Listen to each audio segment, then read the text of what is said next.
Assalamualaikum warahmatullahi wabarakatuh.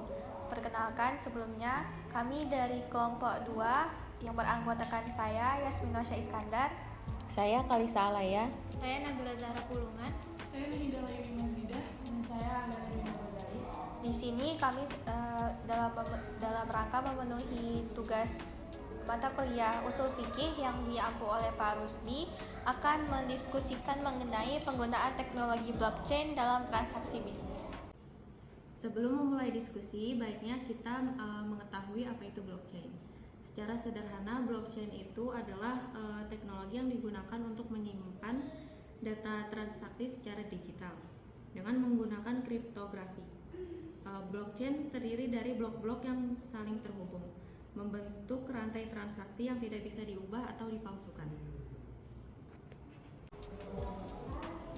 Saya ingin bertanya, saya ingin membuka suatu usaha di bidang kuliner, tapi transaksinya tuh menggunakan teknologi blockchain, kayak kripto. Apakah diperbolehkan?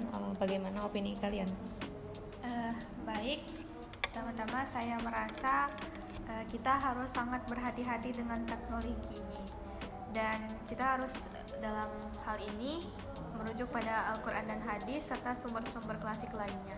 Kita perlu memastikan bahwa blockchain ini tidak bertentangan dengan prinsip-prinsip syariah. Kalau menurut aku ya sih benar juga apa yang tadi Nasya bilang gitu, dengan kehati-hatian ini gitu. Tapi juga blockchain ini juga memiliki potensi besar gitu dalam memajukan syariah ini, dari keadilannya, dari transparansinya gitu. Kita bisa gunain ini di Maqasid Syariah dan dari ijma ulama ini gitu tentang blockchain ini gitu. Bisa jadi ijma ulama ini sama Maqasid Syariah ini bisa kita jadiin dasar untuk mengevaluasi penerapan teknologi ini. Tapi dari sudut pandang teknologi, blockchain ini memang menawarkan banyak sekali manfaatnya, kayak transparansi dan kepercayaannya dalam transaksi. Tapi kita harus memastikan bahwa penggunaannya tidak melanggar prinsip-prinsip syariah. Oleh karena itu, kita perlu melihat bagaimana teknologi dapat diterapkan secara syariah. Saya setuju dengan semuanya, tapi kita perlu mempertimbangkan dampak jangka panjang dari teknologi ini terhadap masyarakat. Misalnya, bagaimana blockchain mempengaruhi distribusi kekayaan dan keadilan sosial.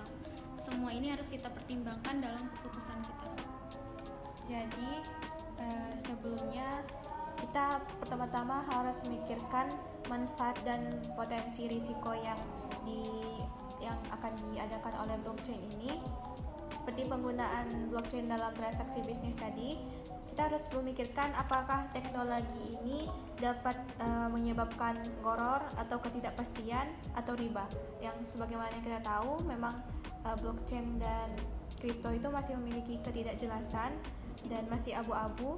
Jadi kita perlu menggunakan kias untuk menganalogikan blockchain dengan konsep yang sudah ada dalam syariah.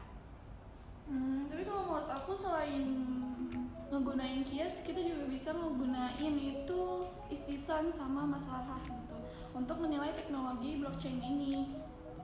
Terus karena itu juga bisa ngasih efisiensi untuk mendukung tujuan syariah ini ke depannya. Tapi kita juga harus mempertimbangkan aspek teknik dari blockchain. Ini. Kan teknologi ini dapat meningkatkan efisiensi dan kepercayaan dalam transaksi.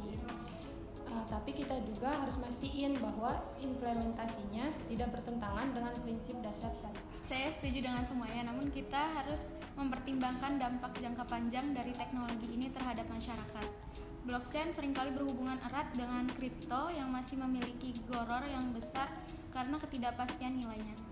Selain itu, kripto tidak memiliki undang-undang dan negara yang mengatur dengan jelas sehingga bisa menimbulkan resiko yang signifikan. Betul. Dalam usul fikih kita pastinya punya prinsip-prinsip dasar yang bisa kita gunakan untuk mengevaluasi atau melihat mengenai pengaplikasian teknologi ini. Misalnya kias itu mengharuskan kita untuk menganalogikan sesuatu yang baru dengan sesuatu yang sudah ada dalam syariah. Dalam hal ini, kita bisa membandingkan blockchain dengan sistem keuangan tradisional yang diatur dalam syariah atau mungkin yang pernah terdapat di masa sebelumnya. Jadi, apakah ada ketidakpastian gharar dalam blockchain? Jawabannya adalah ya, terutama karena keterkaitannya dengan kripto yang nilainya sangat fluktuatif. Ya, tapi selain kias, kita juga bisa menggunakan istisan. Itu lebih baik dan lebih bermanfaat dalam kasus tertentu. Tapi hal ini, blockchain juga menawarkan manfaat yang lebih transparansi dan lebih aman. Terkait gharar dengan kripto, ini nih yang masih menjadi masalah besar. Selain itu juga tidak ada regulasi yang jelas dari negara. Maslahat atau kemaslahatan juga kan merupakan prinsip penting dalam usul fikih ya. Jadi kita harus memastikan bahwa setiap teknologi yang kita adopsi membawa kemaslahatan yang nyata dan tidak merugikan umat.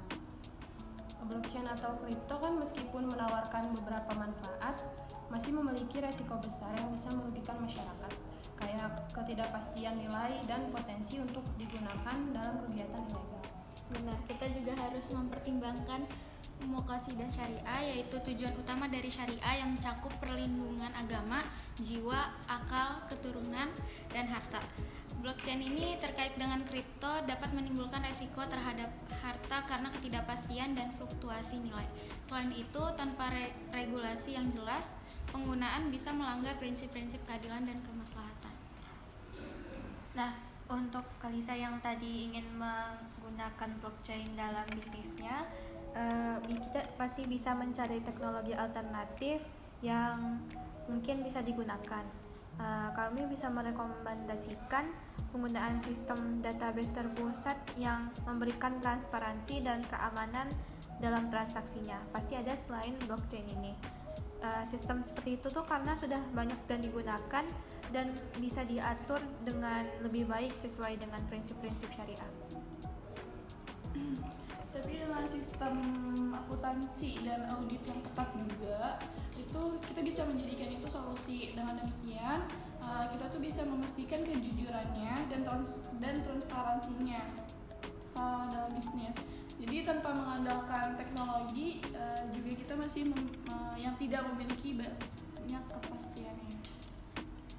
Teknologi kayak smart contract juga yang terkait dengan kripto juga bisa jadi alternatif. Smart contract kan dapat meningkatkan efisiensi dan transparansi tanpa risiko gharar yang besar. Selain itu, kita juga bisa mendorong pengusaha untuk menggunakan teknologi yang sudah diakui dan diatur oleh otoritas negara. Dengan demikian, kita bisa memastikan bahwa bisnis mereka tetap sesuai dengan prinsip syariah dan tidak menimbulkan resiko yang tidak diinginkan. Baik, berarti keputusan akhirnya setelah mempertimbangkan berbagai argumen, saya merasa bahwa penggunaan teknologi blockchain dalam bisnis itu masih mengandung gharar yang besar. Jadi ketidakpastian ini yang terkait dengan kripto juga itu dapat mengurangi regulasi dari negara dan membuat saya ragu untuk menerima teknologi ini dalam syariah. Aku setuju. Meskipun blockchain ini memiliki potensi ketidakpastian dan risiko yang terkait dengan kripto ini, selain itu juga blockchain ini, teknologi ini tidak sesuai dengan prinsip syariah pada saat ini. Nah, jadi dengan mempertimbangkan aspek teknik dan syariah, saya setuju bahwa resiko dan ketidakpastian yang terkait dengan blockchain dan kripto terlalu besar. Jadi kita harus mencari alternatif yang lebih aman dan sesuai dengan prinsip-prinsip syariah. Saya setuju dengan semua opini. Blockchain terutama yang terkait dengan kripto masih terlalu beresiko karena gharar yang besar dan kurangnya regulasi.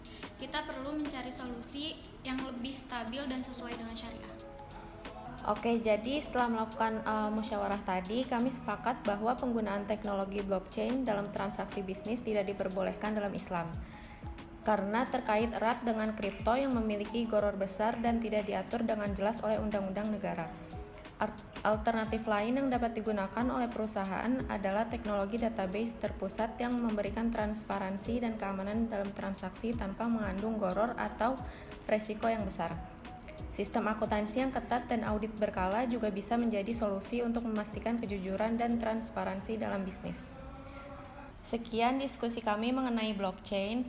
Jika ada kesalahan, kami dengan lapang dada menerima kritikan, saran, dan perbaikan, terutama dari Pak Rusdi selaku dosen kami dari mata kuliah Ushul Fikih. Wassalamualaikum warahmatullahi wabarakatuh.